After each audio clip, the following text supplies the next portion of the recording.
Boa noite, pessoal, tudo bem? Então, hoje nós vamos falar sobre o capítulo 16 dos Missionários da Luz. Esse capítulo se chama Incorporação. Para começar o capítulo, eu vou falar de algumas coisas que o capítulo menciona, né? E como eu não sei, a gente não tá junto para na hora falar, lembra o que é isso? Ou para falar, você sabe o que é isso, né? Então eu vou fazer essas considerações antes e depois a gente fala do capítulo. Quer dizer, a gente vai meio que em paralelo, mas daí a gente pega mesmo o resumo do capítulo, tá? Então tá. Primeira coisa, qual é a diferença entre um trabalho de psicofonia e um trabalho de psicografia, né? Já que a gente está falando em incorporação. O trabalho de psicofonia é, mediunicamente falando, igual ao da psicografia, com a diferença de que na psicofonia é necessário proteger com especial carinho o centro da linguagem, na zona motora, fazendo refletir o auxílio magnético sobre todos os músculos da fala, estão localizados na boca, na garganta, na laringe, o tórax, abdômen, enfim. Pegar tudo isso aqui tem que ser muito bem protegido, tá?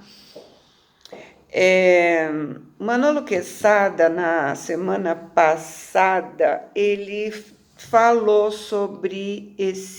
praticamente sobre esse capítulo, né? O título da palestra dele era Mediunidade, mas ele se ateve muito a questão de psicofonia e psicografia, e inclusive ele citou na palestra esse nosso Missionários da Luz. Eu não lembro se ele falou capítulo 16, mas ele falou desse capítulo, né? Se vocês puderem procurar lá na página dele, tem todas as palestras, né? Todas as lives dele. Então procura uma que se chama Mediunidade, vocês vão ver o comentário dele. E sempre acrescenta alguma coisa, né, gente? Bom, então voltando aqui. Como se dá a fase de harmonização entre o comunicante e o médium? Porque tanto na psicografia como na psicofonia existe essa necessidade de harmonização entre os dois, né? Então vejamos, no caso da Otávia, que é o do nosso capítulo, né? O Dionísio, que era o comunicante, ele foi conduzido à casa dela para a necessária harmonização.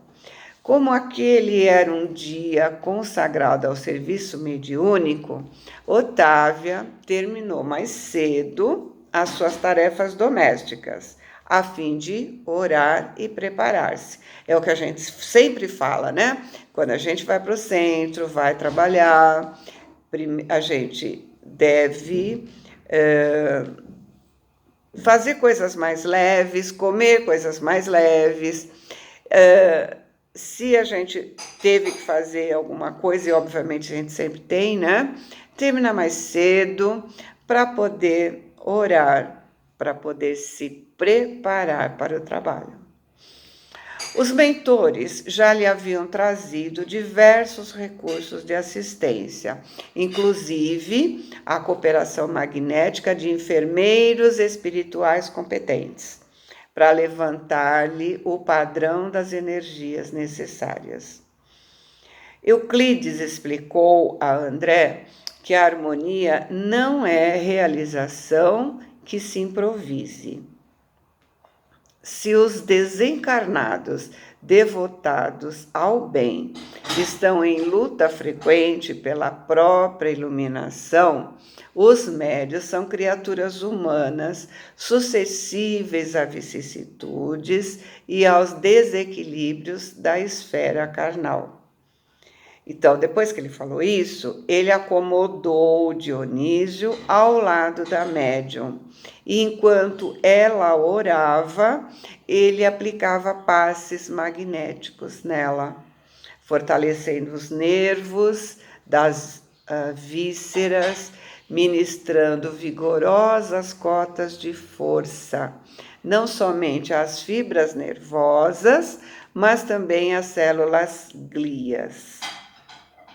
E aí, eu não posso perguntar para vocês aqui se vocês sabem o que é célula glia ou qual é a função dessas células, né?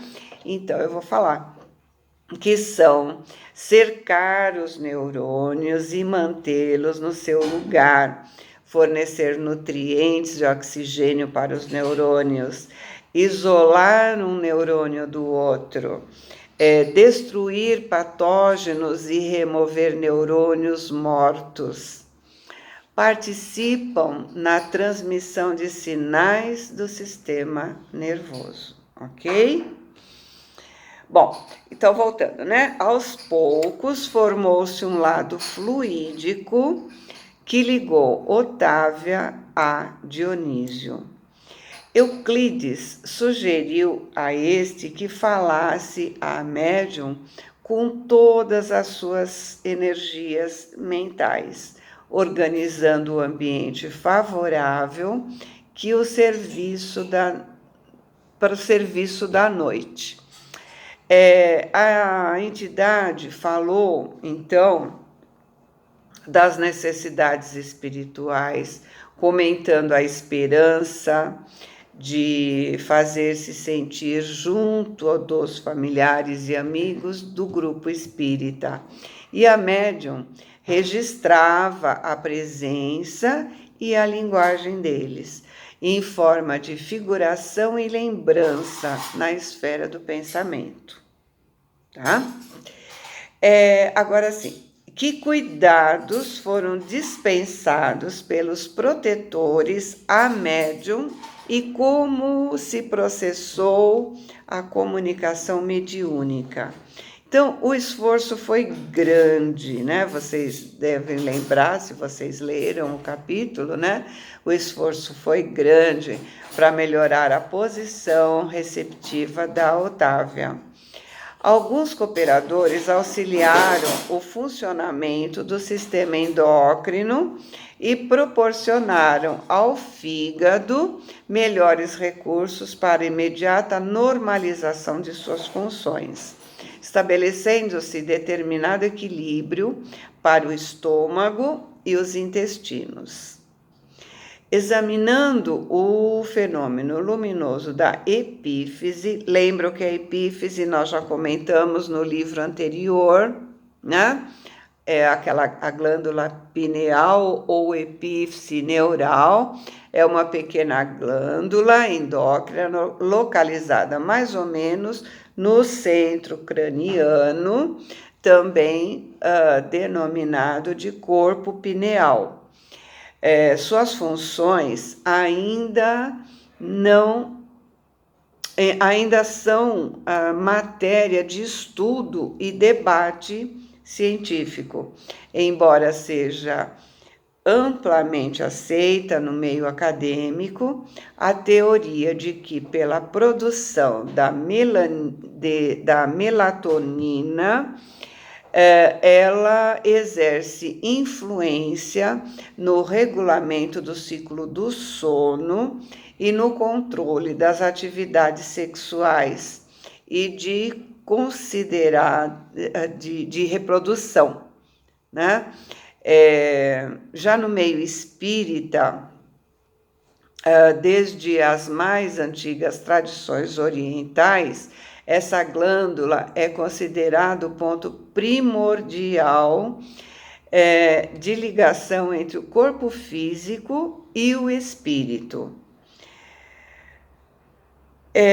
bem como o órgão responsável pela canalização espiritual, animismo e mediunidade, pelo que também é conhecido como terceiro olho ou olho de Shiva. No âmbito espírita, vários autores, como o próprio André Luiz, né, que nós estamos estudando, pela mediunidade do Chico Xavier, ele falou, né, interessante, também a gente assistiu o vídeo do doutor Sérgio Felipe. Ele tem um vídeo que fala explicando glândula pineal e mediunidade. É muito legal esse vídeo. Eu já falei para vocês, né? Ele fala sobre os assuntos para médicos, para trabalhadores da saúde, mas que a gente, né, deixando os detalhes de lado, a gente aprende muito com os vídeos dele. E esse aqui ele explica muito, quer dizer, ele explica a aula inteira dele, que é quase 1 hora, um pouco mais de 1 hora, normalmente, né? Ele explica exatamente sobre esse assunto, tá? Então, só para evidenciar o trabalho de André Luiz, numerosas crenças e culturas descrevem a importância da glândula pineal e o seu papel como mediadora da consciência. Místicos, filósofos, pensadores, figuras religiosas, tanto do Oriente como do Ocidente, associaram a pineal à capacidade de transcendência. Descartes considerou-a a porta da alma. Outros enxergaram a pineal como o local onde se escondia a pedra da loucura. O Espiritismo abordou o papel da glândula pineal através dos livros escritos pelo Chico, né? Notadamente os Missionários da Luz, né? Ele fala bastante sobre isso. Que é por isso que a gente está estudando, né, também. E o objetivo desse texto é relatar as informações de André Luiz, as quais podemos certamente considerar como antecipações de achados científicos. O autor espiritual utilizou em seus relatos linguagem coloquial, sem qualquer pretensão de recursos da linguagem científica, mas ele fez descrições sobre a pineal com a segurança de quem tem pleno conhecimento e não como quem faz especulações, né? Em apenas 2 capítulos, ele trouxe volume impressionante de informações sobre a pineal e o seu hormônio, em número superior ao escrito pela ciência na época. E a gente deve lembrar que ele falou isso muito antes da ciência descobrir qualquer coisa, né? Então, de acordo com André Luiz, a pineal segrega hormônios psíquicos. Esse conhecimento, em 1945, era uma especulação científica. A melatonina, hormônio da pineal, somente foi isolada em 1958 por Lerner e colaboradores. Então, Lerner provou cientificamente, separou cientificamente o que o André já tinha falado alguns anos antes, né? Saúde mental. André Luiz trata a pineal como a glândula da vida mental, né? Que a gente falou ali em cima. Alexandre descreve a atividade e função da pineal sobre a vida mental com as seguintes palavras: não se trata de órgão morto, segundo velhas suposições. é a glândula da vida mental. Os conhecimentos científicos atuais relacionam atividades da pineal com estados de humor e a utilização da melatonina como tratamento da depressão, bem como a prevenção do mal de Alzheimer, e tem sido objeto de pesquisas. Então, é muito importante a gente procurar exercícios, né, que ativem a pineal.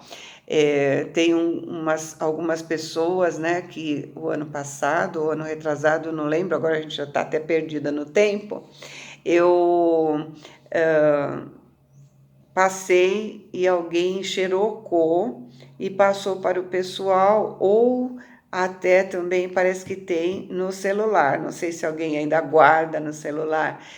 Seria interessante dividir com o pessoal que entrou depois, né? Se alguém quiser, pergunta para o grupo, né? Esses exercícios e ver de fazer. E o pessoal que na hora fica todo empolgado e faz e depois deixa de fazer, né? É sempre bom a gente falar no assunto, como a gente fala, é sempre uma espiral, né? Para a gente lembrar, opa, faz tempo que eu não faço, né? Deixa retomar. Bom, a pineal e a função endócrina. André Luiz, ainda nesse livro, né, Missionários da Luz, ele fala que a glândula pineal conserva ascendência em todo o sistema endócrino. As evidências científicas sugerem que a glândula pineal exerce papel de integradora do sistema neuroendócrino, hormônios e neuropeptídeos que atuam no cérebro. Pineal e consciência.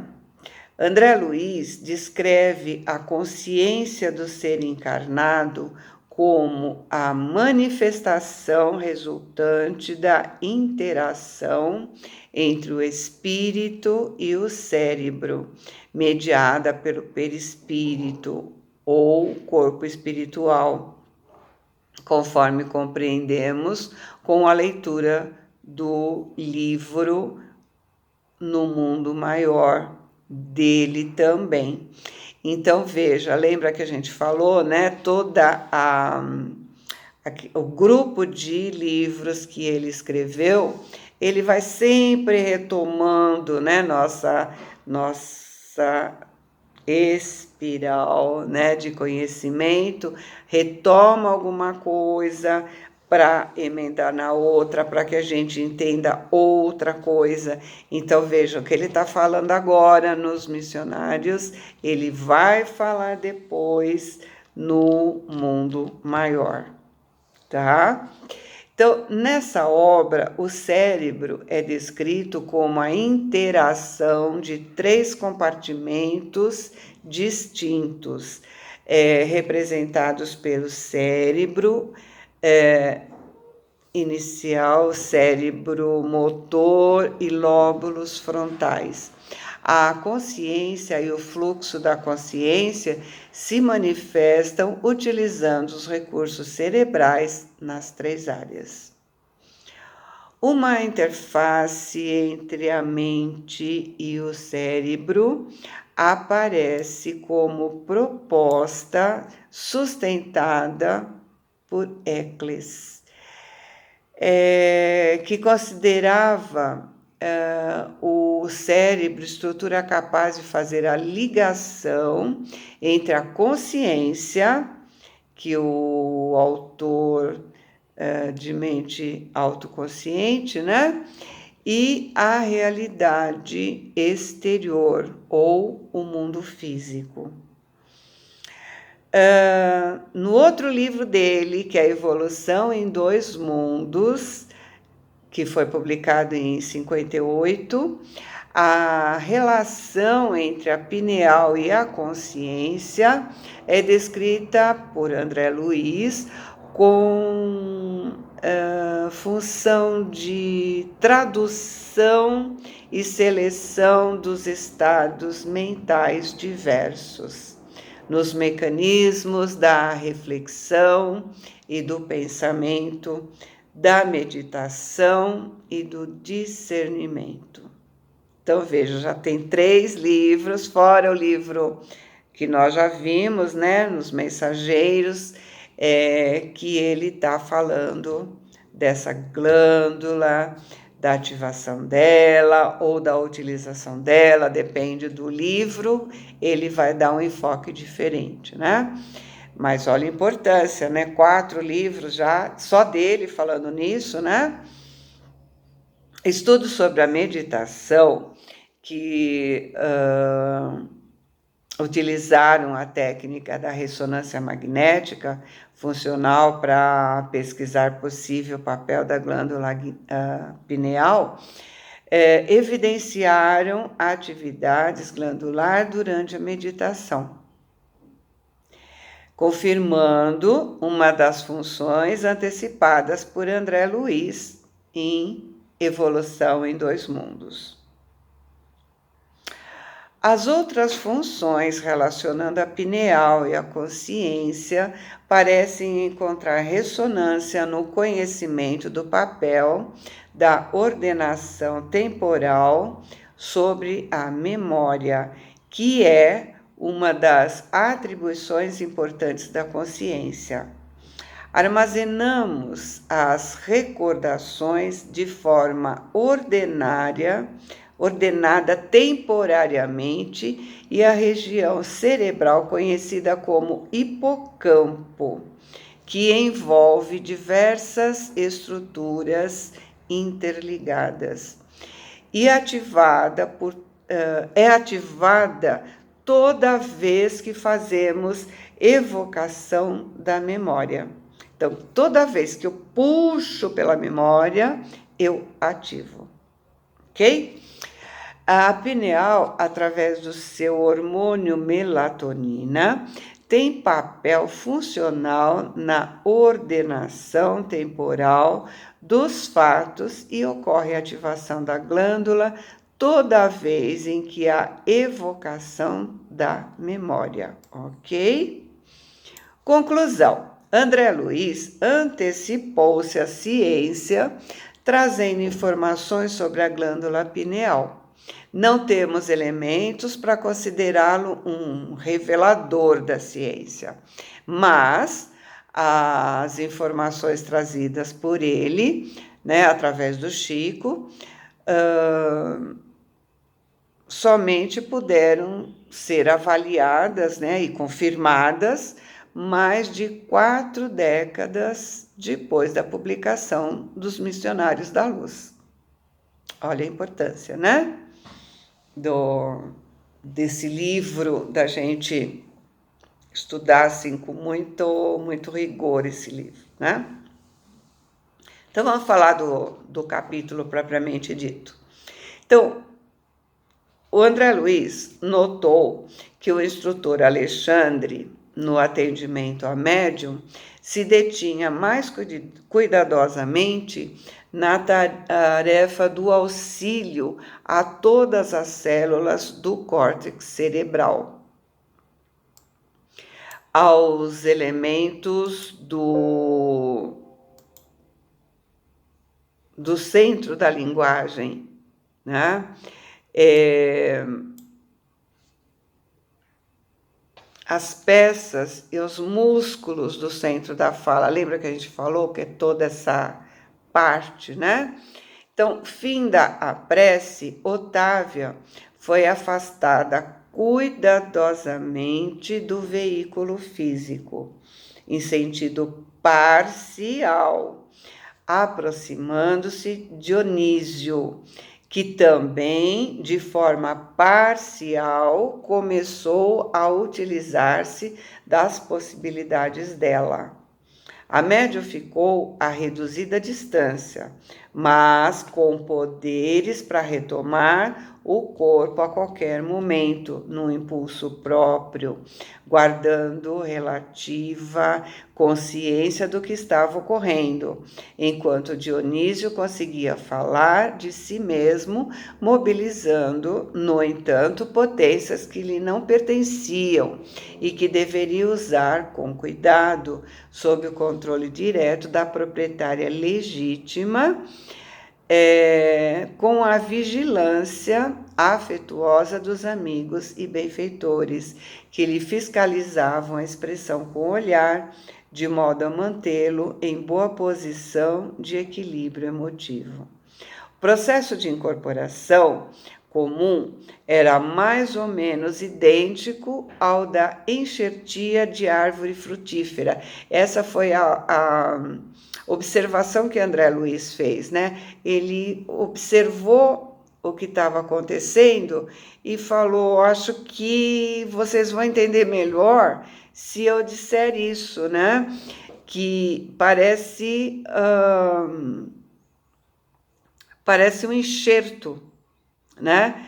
Onde o que acontece? A planta estranha, né? Ela revela as características e oferece os frutos particulares, mas a árvore enxertada não perde a sua personalidade. Ali também, Dionísio era um elemento que aderia às faculdades da Otávia. Ele utilizava na produção de valores espirituais que lhe eram característicos, mas naturalmente subordinado a médium, sem cujo crescimento mental, fortaleza e receptividade não poderia ele revelar os caracteres de si mesmo perante os assistentes. Por isso, não era possível isolar por completo a influenciação de Otávia vigilante. Então, veja a necessidade do preparo, né? E dos valores, do preparo que eu estou dizendo, não é só aquilo que a gente falou lá no começo, do preparo em termos de higienização da gente, de comer coisas saudáveis, de parar as tarefas mais cedo, de entrar em prece, enfim. O preparo também de estudar, de se preparar para esse tipo de coisa. Porque quanto mais valores você tem, quanto mais meios você tem para o outro utilizar, mais fácil se torna, não é? Ah, mas o médium não pode ser ignorante, analfabeto, etc e tal. Sim, pode.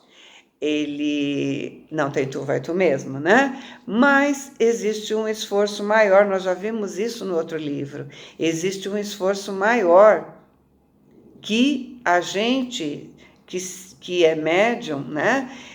Se a gente colaborar, se a gente se preparar, se a gente estudar, a gente vai facilitar, eles não vão despender de tanta energia, de tanta coisa, quanto para com um outro tipo de pessoa, ok? Dionísio falou por meio de Otávia sobre forte emotividade e portou-se com dignidade, fazendo, porém, verdadeiros prodígios de disciplina interior, para calar certas situações familiares e conter as lágrimas. Sua mensagem durou bastante tempo. Ele deu os possíveis elementos de identificação pessoal, ele falou à família e aos colegas de luta humana, mas a decepção entre os encarnados era geral.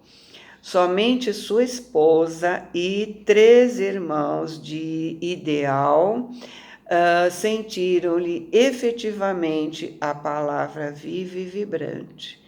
Os próprios filhos e 80% dos assistentes estavam em dúvida, e seus comentários acerca disso eram os mais disparatados. Um deles, tocando assim, bem tocado de cientificismo, né? Ele afirmou solenemente que o comunicante não revelara particularidade alguma pela qual pudesse ser identificado.